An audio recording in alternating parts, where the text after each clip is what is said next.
मैंने एक कहानी सुनी। एक टोपियों को बेचने वाला सौदागर लौट रहा था मेले से टोपियां बेचकर। चुनाव करीब आते थे और गांधी टोपियां खूब बिक रही थी। सौदागर खूब कमाई कर रहा था। दिन भर गांधी टोपियां बिकी थी। थका था। राह में एक वृक्ष के नीचे, बरगद के एक वृक्ष के नीचे थोड़ी देर विश्राम को रुका।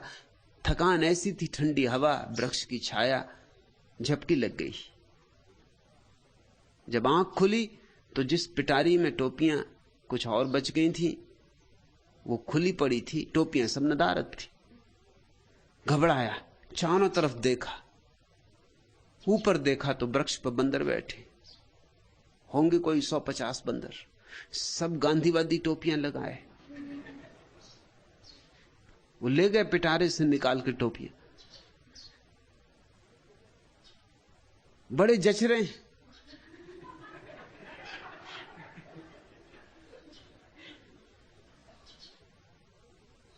बिल्कुल भारतीय संसद के सदस्य मालूम होते। घबराया सौदागर, कभी इनसे टोपियां कैसे वापस ले ली। तब उसे याद आई कभी सुनी बात कि बंदर नकलची होते। तो उसके अपने सिर पे एक ही टोपी बची थी, वो उसने निकाल के फेंक दी। उसका फेंकना टोपी का कि सारे बंदरों ने टोपियां निकाल के फेंक दी। टोपियां बटोर के बड़ा प्रसन्न सौदागर घर लौट आया। अपने बेटे से कहा कि देख, याद रखना, कभी ऐसी हालत आ जाए तो अपनी टोपी निकाल के फेंक देना। फिर ऐसी हालत आई। समय बीता, सौदागर बहुत बूढ़ा हो गया। फिर बेटा उसकी जगह गांधी टोपी बेचने लगा। लौटता था एक दिन वही वृक्ष, थका मांदा, विश्राम को लेटा, झपकी खा गया और वही हुआ जो होना था। आंख खुली,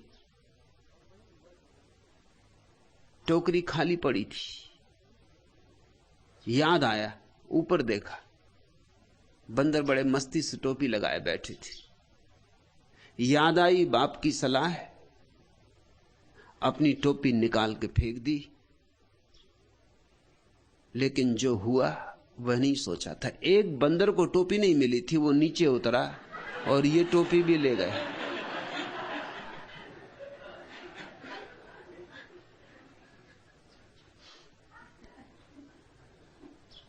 आखिर बंदर भी अपने बेटों को समझा गए होंगे कि दोबारा धोखा न खाना। एक दफा हम खा गए धोखा, अब तुम जरा सावधान रहना। है सौदागर का बेटा कभी ना कभी इस झाड़ के नीचे विश्राम करेगा और टोपी फेंकेगा। तब तुम जल्दी से उस टोपी को भी उठा लेना। जो गलती हमने की है वो मत करना। वैज्ञानिक से पूछो तो ज्यादा से ज्यादा कहेगा कि बंदर से थोड़ा सा विकसित। जो देवताओं से थोड़ा नीचे हुआ करता था वो बंदरों से थोड़ा ऊपर होकर रह गया। मनुष्य की गरिमा, महिमा बुरी तरह खंडित हुई है।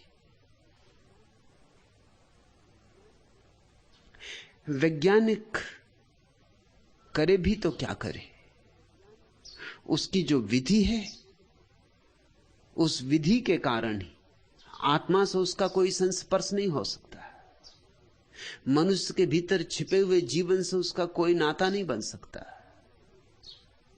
तो जीवन के बिना, आत्मा के बिना आदमी सिर्फ एक मशीन रह जाता है,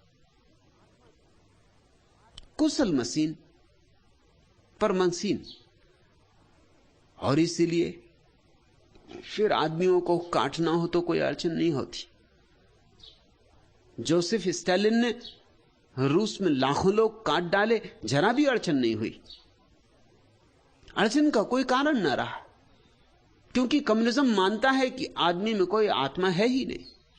अगर आत्मा नहीं है तो मारने में हर्ज क्या है? कोई अपनी कुर्सी तोड़ डाले तो इसमें कोई पाप थोड़ी हो जाएगा। कोई अपना बिजली का पंखा तोड़ दे, इसमें कोई पाप थोड़ी हो जाएगा। कोई कितनी ही बहुमूल्य मशीन को नष्ट भ्रष्ट कर दे, कितनी ही बारीक और नाजुक घड़ी हो, कोई पत्थर पर पटक दे, तो भी तुम ये नहीं कह सकते कि तुमने पाप किया। जोसेफ स्टालिन बड़ी सरलता से लाखों लोगों को मार सका, काट सका। कारण था कम्युनिज्म का सिद्धांत कि आदमी में कोई आत्मा नहीं। जब आत्मा नहीं तो बात खत्म हो गई। मिट्टी के पुतलों को गिराने में क्या अड़चन है? काटो, जो हमारे साथ राजी ना हो उसे मिटाओ। और अगर मनुष्य में आत्मा नहीं तो स्वतंत्रता की क्या आवश्यकता है? स्वतंत्रता किसकी? स्व ही नहीं है तो स्वतंत्रता किसकी? अगर आदमी मशीनें हैं तो उनको भोजन दो, कपड़े दो, छप्पड़ दो और काम लो। इससे ज्यादा की ना उन्हें जरूरत है, न इससे ज्यादा की चिंता करने का कोई कारण। जीसस ने कहा है मनुष्य केवल रोटी के सहारे नहीं जी सकता, लेकिन कम्युनिज्म यही कहता है कि रोटी के अतिरिक्त आदमी को और चाहिए भी क्या, और बाकी सब बुर्जुआ बकवास है। रोटी मिले, छप्पड़ मिले, कपड़ा मिले, बात खत्म हो गई।